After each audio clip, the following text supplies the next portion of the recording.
There is a very specific thrill that comes with slapping down a heavy metal credit card. You earn free flights, cash back, and exclusive airport lounge access, and it feels like you finally figured out how to beat the financial system at its own game. But the math in finance is zero-sum. If you are getting 2% cash back on your groceries, someone else in the economic chain is losing that exact 2% to pay for it.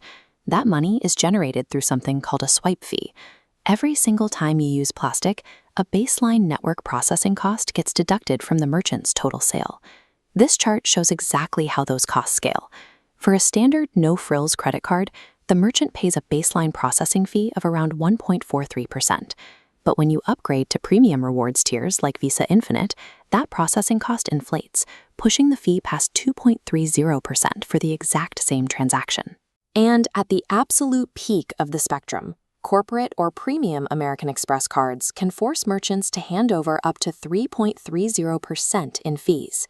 You aren't outsmarting the banks. The banks are using your desire for points as a wedge to extract billions of dollars from local businesses.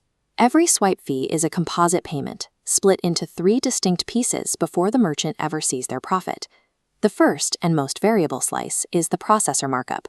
This money goes directly to the companies that provide the physical hardware and the payment gateways, like Square or Stripe. This pie chart illustrates the remaining split. The second slice is the assessment fee. Roughly 5 to 10% of the total fee is taken to manage the complex routing infrastructure, which means this is the exact cut taken by the massive card networks themselves, like Visa and Mastercard. The third and by far the largest slice is the interchange fee. 70 to 80% of the entire hidden cost goes directly back to the issuing bank. These are the financial institutions actually lending you the credit, like Chase, Citi, or Bank of America. This creates a staggering, guaranteed revenue stream for these banks that operates entirely separate from the money they make on interest rates or late fees. The issuing banks take this massive interchange cut and use it to directly fund the cashback and travel rewards programs they offer you. It operates purely as a psychological trap. By offering you points, they guarantee you will reach for the most expensive premium cards in your wallet instead of cheaper payment options. For contrast, if you use a standard debit card from a large bank, federal law caps the swipe fee at roughly a 22-cent flat rate, making it drastically cheaper to process. But historically, networks enforced a strict honor all cards rule. If a merchant wanted to accept a basic credit card, they were legally forced to accept the high-fee premium cards too. To survive these inflated, unavoidable fees, merchants simply raise the retail prices of their goods and services across the board. Because prices are inflated everywhere to account for the highest possible swipe fees, customers paying with cash or capped debit cards are secretly subsidizing the first-class travel rewards of wealthy premium cardholders. That closed-loop system is about to fracture. Following a massive $38 billion legal settlement preliminarily approved for June 2026, U.S. merchants are gaining the leverage to fight back.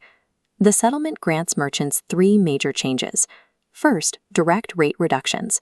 Visa and Mastercard are required to lower their published interchange rates by 0.1 percentage points across the board for 5 years. Second, expanded surcharging.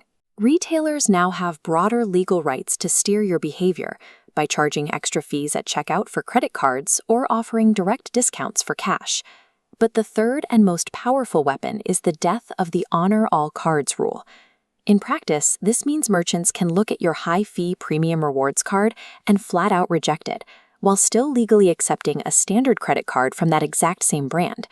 For the first time, the massive costs associated with premium rewards are becoming visible at the point of sale.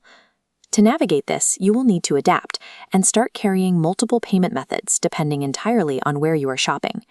You can still use your premium cards at major national chains that have the margins to eat the fees, but you will need to rely on debit or cash for local merchants who finally have the legal leverage to say no to paying for your cash back.